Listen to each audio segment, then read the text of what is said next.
টাকা আনা আলোচিত ব্যক্তি হলেন ক্ষমতাচ্যুত প্রধানমন্ত্রী শেখ হাসিনার নিরাপত্তা বিষয়ক উপদেষ্টা মেজর জেনারেল অবসরপ্রাপ্ত তারিক আহমেদ সিদ্দিক। পরামর্শক ফি দেখিয়ে ওই অর্থ দেশে এনেছিলেন তিনি। নিয়ম অনুযায়ী কোনো বাংলাদেশি বিদেশে পরামর্শক হিসেবে যে আয় করবে তার উপর 15% হারে আয়কর দিতে হয়, কিন্তু ক্ষমতার প্রভাব দেখিয়ে আয়কর ছাড়াই সে অর্থ ছাড় করিয়ে নেন তারিক আহমেদ সিদ্দিক।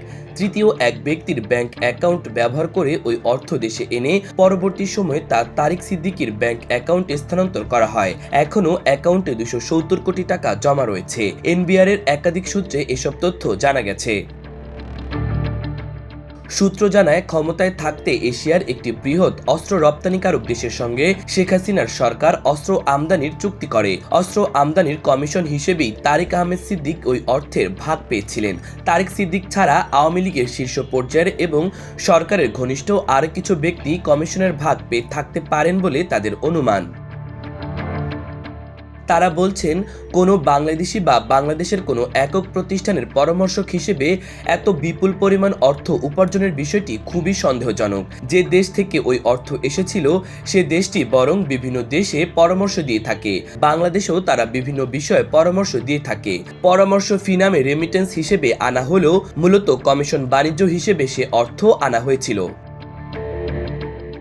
এনবিআর-এর কর্মকর্তারা জানান, পরামর্শক ফি হিসেবে ওই অর্থ দেশে আনা হলেও এর সপক্ষে যেসব দলিলাদি এনবিআর-এ জমা দেওয়া হয়েছিল সেগুলোর বিশ্বাসযোগ্যতা নিয়ে সংশয় সন্দেহ তৈরি হয়। ফলে ওই অর্থের বৈধ উৎস নিয়ে আপত্তি জানান এনবিআর-এর সংশ্লিষ্ট কর্মকর্তারা। পরে প্রশাসনিক চাপ তৈরি করে ওই কর্মকর্তাকে সেখান থেকে বদলি করে দেওয়া হয়। পরে কোনো ধরনের আয়কর ছাড়াই ওই অর্থ দেশে আনার প্রক্রিয়া সম্পন্ন হয়।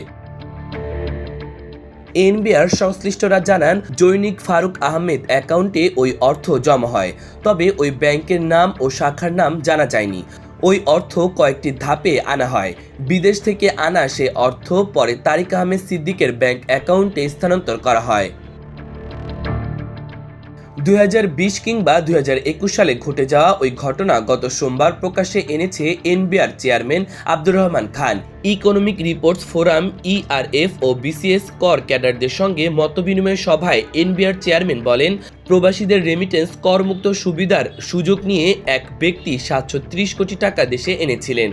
তিনি বলেন, শুনলে আশ্চর্য হবেন, এমন ট্যাক্স পেয়ার পাওয়া গেল যিনি 730 কোটি টাকা নিয়ে আসলেন। তিনি বলেন, এটা তার ওয়েজ আনসার এবং এটা ট্যাক্স ফি। অথচ আমরা আইন করলাম যে আমাদের প্রবাসী ভাইয়েরা যারা কঠোর পরিশ্রম করে বিদেশ থেকে টাকা উপার্জন করে ব্যাংকিং চ্যানেলের মাধ্যমে বাংলাদেশে নিয়ে আসে, তাদের ক্ষেত্রে আমরা বললাম তাদের এই আয়টা ট্যাক্স ফি হবে বাংলাদেশে। রেমিটেন্স নামে ওই ব্যক্তির এত বিপুল অর্থ আনার ক্ষেত্রে নিয়মের ব্যাহত হয়েছে বলেও মন্তব্য করেন তিনি। তবে তিনি ওই ব্যক্তির নাম উল্লেখ করেননি। ওই ব্যক্তির নাম জানতে চাইলে তিনি সাংবাদিকদের বলেন, নাম না বলাই ভালো। সেই ব্যক্তির নাম বহুল বিতর্কিত মেজর অবসরপ্রাপ্ত তারিক আহমেদ সিদ্দিক। তবে এনবিআর সূত্র জানায়, ওই অর্থের পরিমাণ 721 কোটি টাকা। গত বছরের 5 আগস্ট ছাত্র জনতার অভ্যুত্থানের মুখে শেখ হাসিনা ভারতে পালিয়ে যান। তার কয়েকদিন পর তারিক সিদ্দিকীও ভারতে পালিয়ে গেছেন বলে ধারণা করা হয়। পিলখানায় বিডিআর হত্যা, শাপলা চত্বরে রাতের আধারে হেফাজতের নেতাকর্মীদের ওপর বর্বরচিত হামলা, ছাত্র জনতার আন্দোলনের সময় শত শত ছাত্র হত্যার অন্যতম কারিগর হিসেবে তারিক সিদ্দিকের নাম নানাভাবে উঠে এসেছে। আয়নাঘরে মূল পরিকল্পনাকারী হিসেবেও তাকে বিবেচনা করা হয়। এছাড়া সরকারি বিভিন্ন সংস্থার কমিশন বাণিজ্যের মাধ্যমে কয়েক হাজার কোটি টাকা হাতিয়ে নেওয়ার অভিযোগ রয়েছে তারিক সিদ্দিকী ও তার স্ত্রী শাহানাজ সিদ্দিকীর বিরুদ্ধে। তারিক সিদ্দিকী শেখ হাসিনার ছোট বোন শেখ রেহানার স্বামী শফিক আহমেদ সিদ্দিকের ছোট ভাই। বিরোধী দলীয় নেতা থাকলেও হাসিনার ব্যক্তিগত নিরাপত্তা প্রধান ছিলেন তিনি। 2014 সালে তিনি প্রধানমন্ত্রী নিরাপত্তা উপদেষ্টা হিসেবে নিয়োগ পান এবং 2018 সালের নির্বাচনের পর পুনরায় তাকে এ পদে নিয়োগ দেওয়া হয়।